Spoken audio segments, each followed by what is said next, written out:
Hello and welcome to the Success Showcase. I'm your host, Eric Lopkin from the Modern Observer Group.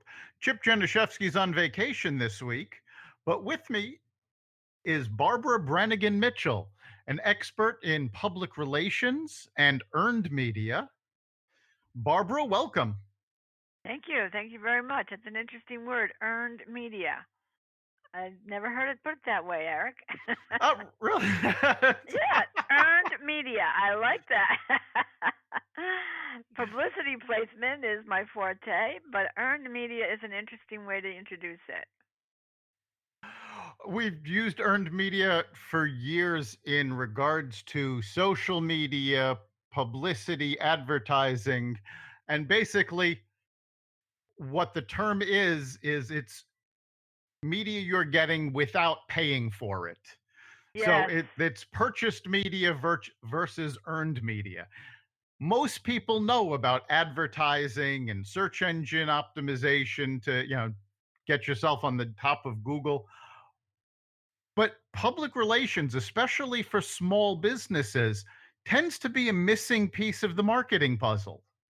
I agree with you 100%, Eric. And it's unfortunate because it's often overlooked and it has one of the most high impact awareness building opportunities that anyone could ask for their business, regardless of its size.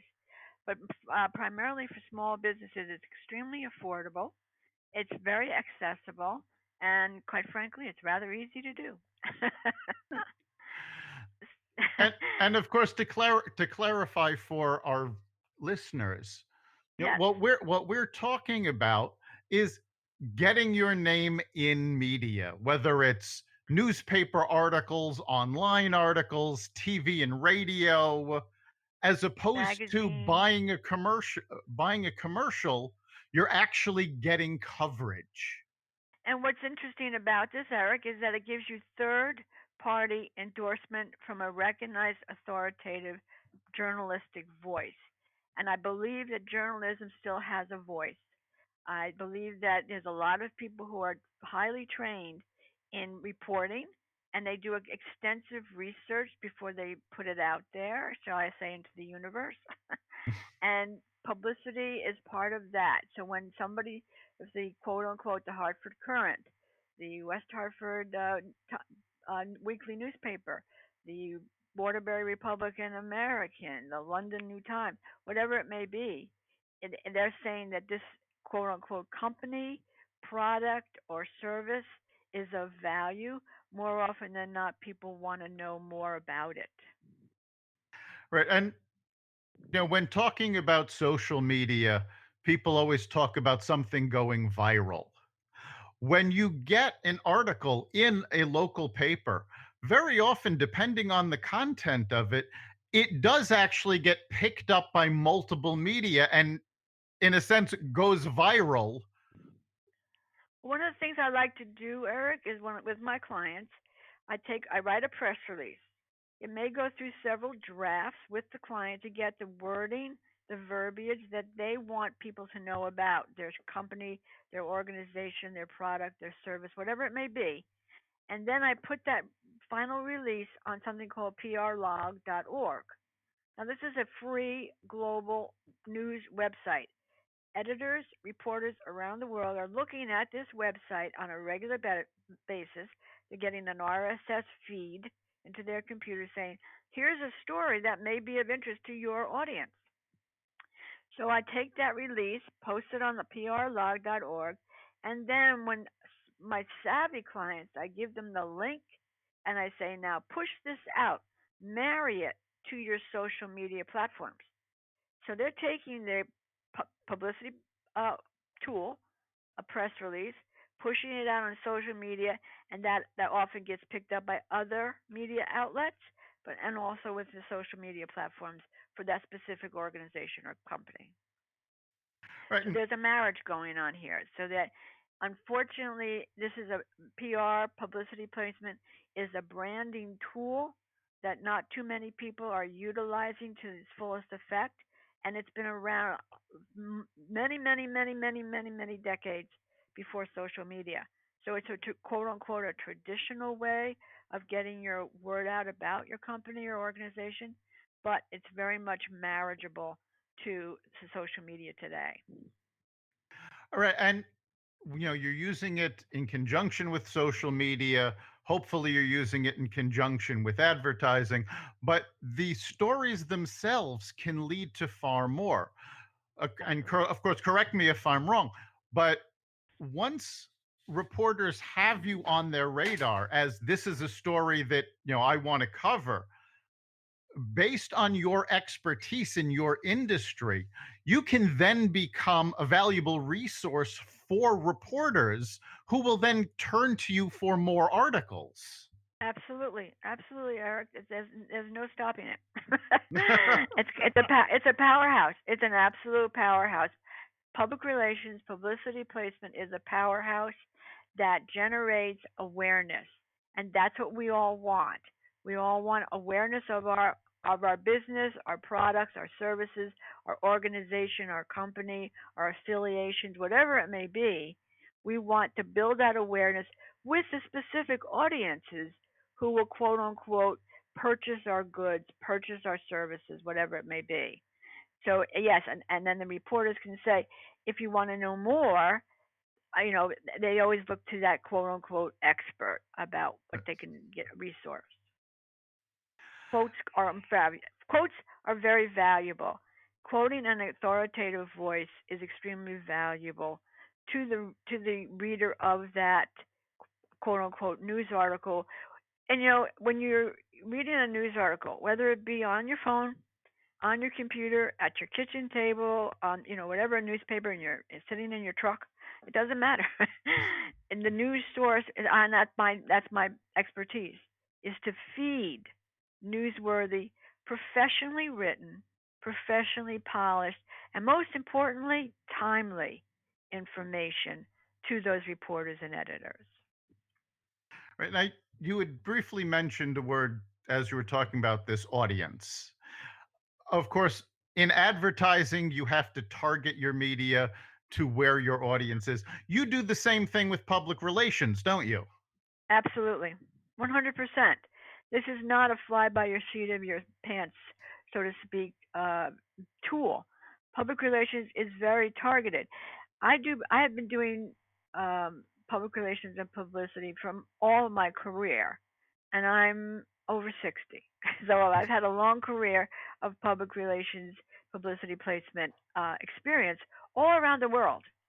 So when I'm feeding information to the news media, it's going to be important that it's targeted towards people who are interested in that.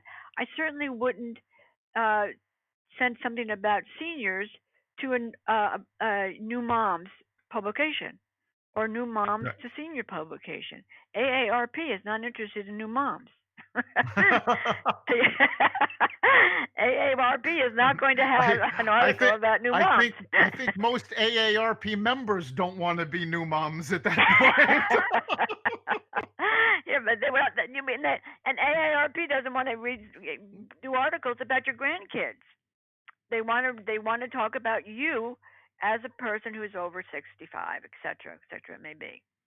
And then the young people, they want to read what's targeted towards their interests, their activities, their what's happening in their quote unquote day to day living. So yes, everything's targeted.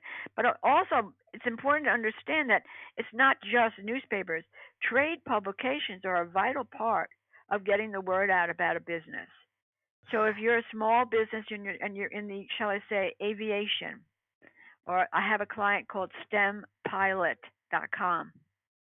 They're out of Waterbury and Los Angeles, and they do STEM education in classrooms around the United States. They have just launched a drone education kit that they give to schools and middle and high schools across the United States.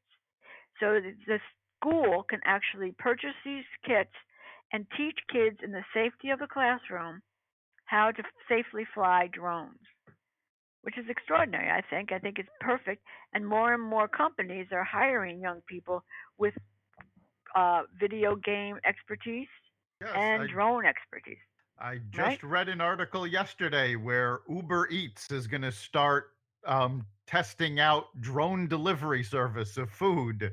So There you people, go. so it's something that's very timely and something that, kids need to learn about as potential job opportunities. It's also, we're targeting the education editors and reporters. So we're going for the newspaper editors and reporters who report on education stories around the nation, but also to the education trade publications. So you really want to target who you're going to reach, etc. It could be a general audience, but more often than not, it's going to be a targeted media audience. Just in case, can you define for our audience what a trade publication is? It's a publication that's specific to a particular industry, genre, uh, shall I say, interest. So if you're again in your aviation, you want to have so with the stempilot.com, we're also targeting some of the aviation publications in addition to education. So it's specific. It's quote unquote industry specific. And we've seen over the past 15, 20 years a pullback in newspapers, a pullback in magazines, and print in general. How do you stay up on, with all the layoffs going on, which publications still have editors that focus on your topics? Well, I'll tell you, I have a client up in Canaan, Connecticut, the New England Accordion Museum. This gentleman has 500 accordions. This is not a broad interest topic, No, no, as you I'm can well guessing not. imagine. No. But what he's done is he's written a book. He's written accordion stories from the heart. So it has about a collection of about 45 stories about specific accordions and the people who were quote unquote influenced, attached in some way to that specific accordion. I did a press release announcing this new book. I got that placed with the book editor up at the Boston Globe. The Boston Globe has a circulation of 200,000 readers. So, yes, some of the smaller public newspapers are struggling, but 200,000 readers is a very, very impressive number, and they've had that steady circulation for many decades. So it's difficult, and that a lot of the newspapers are merging together. But back to what I was saying earlier, the role here is to feed them, regardless of the size of the circulation, information that's of interest to their specific audience. For instance, I would not send news information about something that's happening over here in New Milford, which is where I'm based, to the West Hartford News. There would be no interest in that. But the New Milford Spectrum is very interested in that. The Litchfield County Times is very interested in that. Hartford Current, not so much. So I really have to look at the audience that I'm targeting and what media outlets are continuing to service those audiences. Right. And quite frankly, that news has to be, again, it's whether you read it on your phone, on your computer, or at your kitchen table, it's still the same news. The content is the news. Right. And, we've been talking about how to get the most out of these articles, regardless of whether a newspaper has, a circulation of 3,000 or a circulation of 20,000. Once you get that article, it's really up to people to post that article on their social media, help get that out to their customers. And quite frankly, when a customer sees an article is written, they're not necessarily looking at how much circulation the original source has. They're just looking at the information in the article and, oh, this was in the paper. Exactly. Exactly, Eric. And when that article that I placed in the Boston Globe, that was picked up by the Connecticut Public Radio Station. So the Connecticut Public Radio Station went to Canaan, up on the Mass border, went to Canaan to the New England Accordion Museum, did about an hour and a half interview, cut that down to about 4 minutes.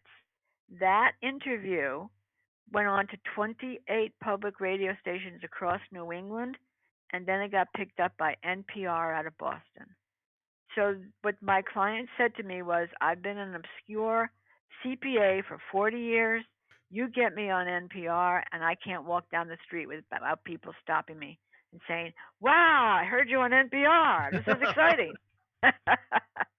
So it can blossom. You never know where it's going to take you, and that's the important thing.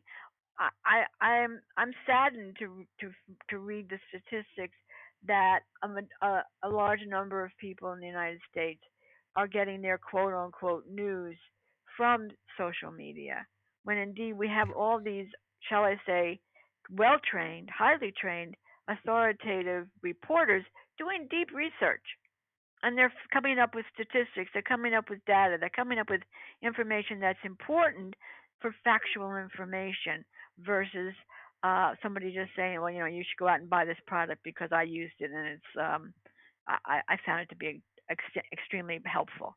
So you've got an authoritative reporter saying, here's the pros, here's the cons of that particular product after doing much research. I used to do PR for Consumer Reports magazine. Consumer Reports magazine never ever has taken advertising, and they always do thorough examinations of every product available to consumers across the United States, from refrigerators to cars. Their car issue is one of the most sought after issues in the United States for buying a good car.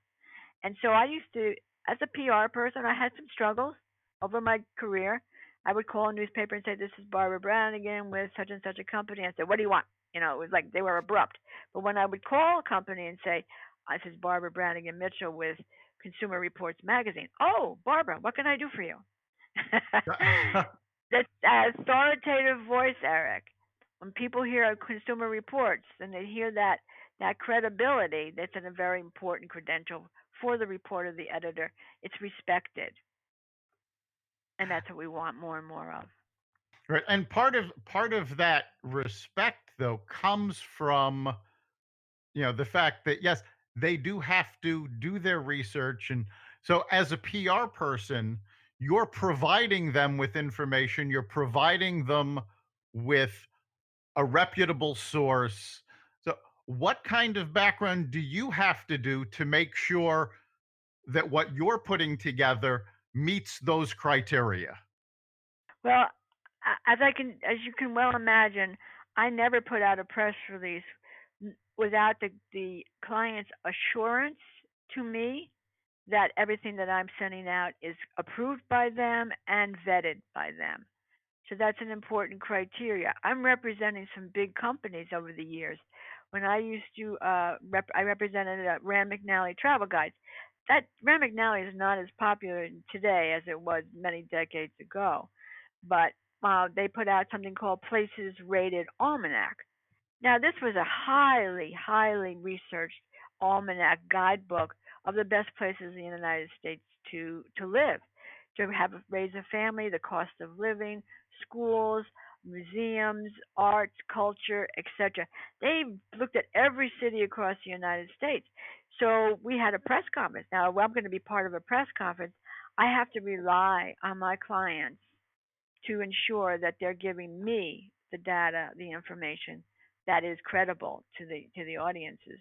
So we actually had a press conference, and I bet you right now, Eric, you can't imagine what the most popular place was in 1990 or 1997 to live in the United States. 1997. I'm going to I'll give you guess a hint. It's San still quite Francisco. popular.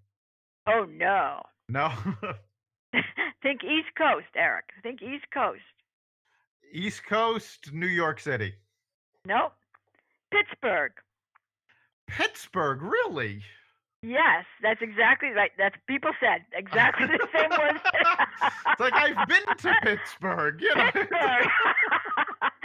So that's how exciting it was. You could imagine that the reporters and the editors were extremely, extremely stunned. And that was the day when we had telephone booths, and they would run off to the telephone booths to call their editors and report Pittsburgh is the number one place. And I spent 2 days on the telephone, people calling me directly from all across the United States saying, where did our city rank? Where did our town rank? So that authority is crucial to me giving that factual information. I used to do public relations publicity for Cruise Line International Association. 28 cruise lines, 86 ships. It was mandatory that they gave me the correct information about upcoming cruises. I was feeding that information to the Wall Street Journal, the Chicago Tribune, the LA Times. So you be guaranteed that if that the information is incorrect, that reflects back to the client, not so much on me as it does for the client feeding me the information that I'm feeding to their targeted audiences. So we've been talking a lot about print, but what about getting word out through television news, radio, or even live events? I know you've done things with that. Absolutely. Well, you have to pitch that in a certain way, different way. Pitching a newspaper article is more, shall I say, a standard press release. When pitching to the television reporters, you have to tell them more clearly who is doing what, when they're doing it, where they're doing it, and most importantly, why it's of interest to their specific target audiences. And you have to do it in, shall I say, very brief paragraphs. So you literally have to spell it out for them quickly because they're so bombarded. If I call a news editor at, shall I say, WFSB TV, they're inundated with suggestions on interviewers. So I have to be very specific and very quick. So it's important to say this is taking place in West Hartford at 3 o'clock this coming Friday. This is why it's of interest. Up, up, up, up, up. Very, very, very, very, very quick. So it's fascinating. I love it. It certainly gets my my public relation energies going because I have to keep pace with their extreme stress levels.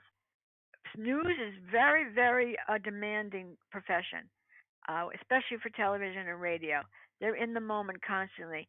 So again, I had a gentleman who published a book over here in Danbury. He was the great great grandson of the founder of the Danbury State Fair back in the 1940s. And so he wrote a book about the Danbury State Fair. And we had a book signing. We had a big event. I did a lot of publicity. And I was able to get him on radio stations all through the area over to New York, Westchester County, Putnam County, all through Fairfield County. Now, if I had reached over to West Hartford, to Norwalk, over to New London, there would not be that interest level. So it's up to me as a PR specialist to hone in on the target audience, the venues, the media outlets that are going to provide my clients with the biggest bang for their PR investment buck. Now, what advice do you give your clients once the press release, the interview request has already been put together and granted, especially when you're dealing with television and radio? I mean, they're looking for sound bites. I mean, you said earlier the radio network had a 1.5 hour interview that they cut down to 4 minutes. Exactly.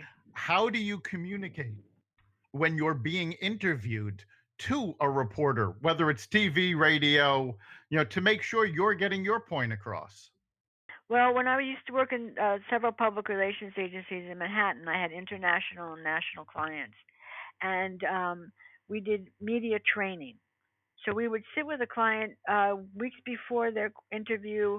I used to do a lot of media tours, and we would train those people to go on these tours to represent their company. Now, here was an amusing thing. I had Rand McNally. They published a book about national parks, and they published a book about the Great Smoky Mountains. Wonderful place to tour, and they hired a park ranger to be the representative for the book. So I had this great interview on this local television show in Atlanta, and it was very exciting, and it was live, Eric. It was live, and the man never mentioned the book. Oh no. Is so I'm standing in the wings and I'm holding up the book and I'm like, trying to get him to do the book. Blessedly, the interviewer, she stepped in and said, "So tell us more about the book." And she held up the book herself because he just wasn't doing that. He wasn't understanding. He was there not to talk about the Great Smoky Mountains as much as he was there to represent Rand McNally's book. So I've had some interesting challenges, Eric, most definitely. Amusing afterward. Yes, right, right. I'm sure it wasn't as amusing at the time. No. So I try to train my clients, and we do quote unquote fake question and answers. So I would write up a group of questions, and I would verbally present it to that person, and we would hone the answers. So that's always highly recommended to clients when we do interviews on, especially on live television, most definitely. Right. Well, we're coming up at the end of our time. So thank you very much for coming on the Success Showcase. And Oh, before we thank go, you. what do you think is the big takeaway our listeners need to have about utilizing public relations?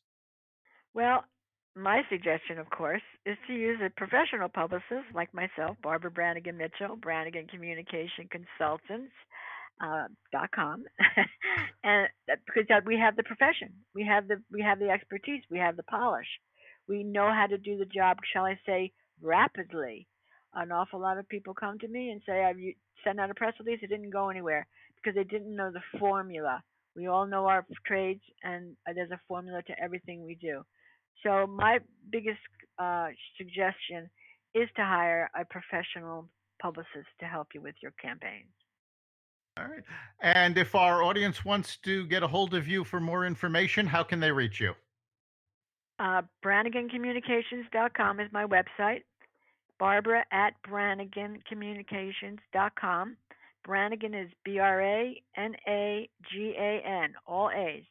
Or you can call me at 860-210-0149. 860-210-0149. Fantastic. You've given us some great information. Thanks so much for being on this week. Thank you very much, Eric, and enjoy your week. You too. You've been Thank listening you. to the You've been listening to the Success Showcase. You can catch us every week at xvadio.com/podcasts. You can also find us on the iHeartRadio app, Apple Podcasts app, the iTunes Store, Spotify, and wherever you find podcasts. Remember, make this your best week ever and make next week even better. See you then.